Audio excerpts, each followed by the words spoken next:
In the early days after the resurrection of Jesus, the church was growing with remarkable power. Believers gathered daily, worshipping with one heart and one mind.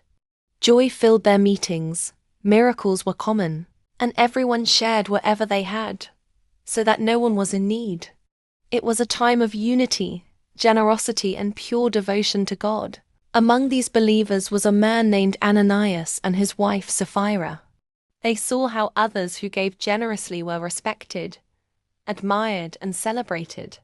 Many people were selling their lands and bringing the full amount to the apostles, laying it at their feet as an offering to God. This act inspired Ananias and Sapphira, but deep within them also grew a desire for recognition. They decided to sell a piece of property they owned. But after receiving the money, a secret plan began to form between them. They agreed to keep part of the money for themselves, while pretending to give the entire amount to God. It was not the amount that mattered. It was the lie, the desire to appear more righteous than they truly were. One day, Ananias came before the apostles.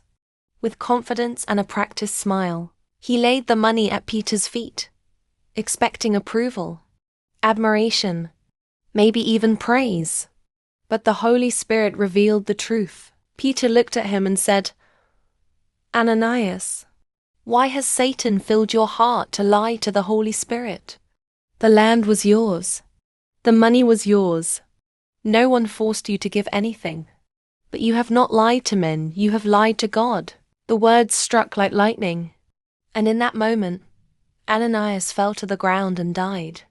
Shock filled the room. Young men wrapped his body, carried him out, and buried him. Fear and awe came upon everyone who heard what had happened.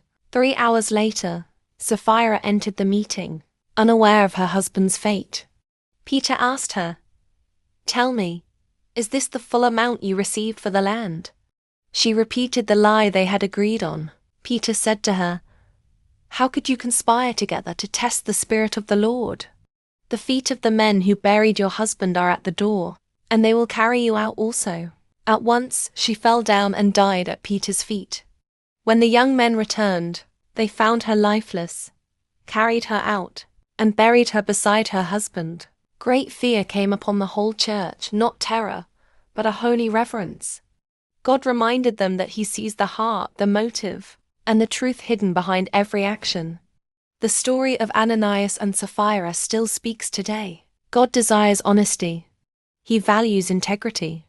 And He calls His people to serve Him, not for praise, not for appearance, but with a pure and truthful heart.